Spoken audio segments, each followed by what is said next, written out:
In an 8 News Taking Action alert tonight, we continue digging into that deadly graduation shooting that left an 18-year-old and his stepfather dead. Tonight, for the first time, we are hearing from the victim's mother about what she witnessed that day. 8 News reporter Autumn Childress joins us in studio. And now, Autumn, you have had a very emotional conversation with her today. Oh, yeah, that's right, Deanna. As you just said, Tameeka Jackson-Smith lost her son and her husband in that graduation shooting. And nearly 2 months later, still so many unanswered questions. But tonight, she's giving us more details, telling us she actually knew the alleged gunman well. Which way I turn, I'm thinking about them. In an emotional interview tonight, Tameeka Jackson-Smith opening up about the tragedy that unfolded outside the Altria Theater on June 6th. Shawn Jackson. Video captured this moment of her son, Shawn, getting his diploma from Huguenot High School. I said, "How do you feel?" He was like, "I feel good." I said, "I'm very proud of you." He said, "Thank you." The family waiting to take pictures when moments later, gunshots and chaos.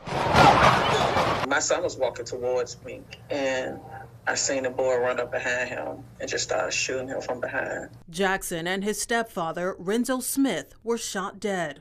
Several others were injured. The gunman was identified as 19-year-old Amari Pollard, who police said was targeting Jackson. 1 month later, this mother sharing new details into their relationship. Friends that he used to stay in my house when it was little kids. Wow, so they'd known each other for a long time.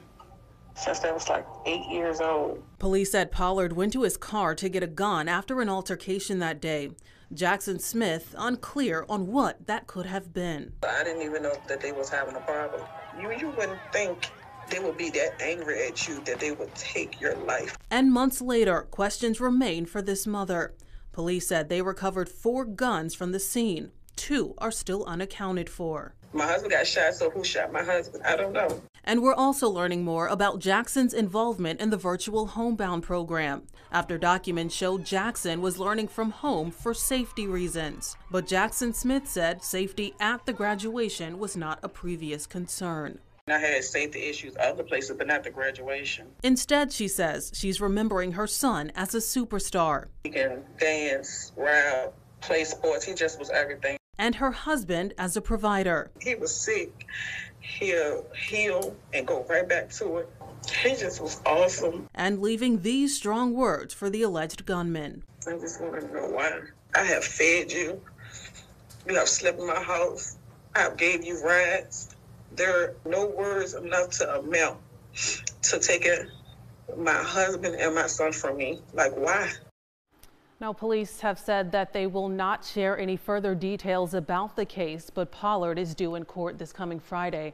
Of course, we'll keep you updated. In the studio tonight, Autumn Childress, 8 News. Thanks, Autumn. And you may remember we asked Richmond Police Chief Rick Edwards last week for an update on the Huguenot shooting. He told us the department is withholding some information from the public that could be important to this case in court. He says the public deserves the truth, and the truth will come out in the courtroom. We will continue to follow this story, and we will always have the latest updates for you on air and on WRIC.com and in our 8 News app.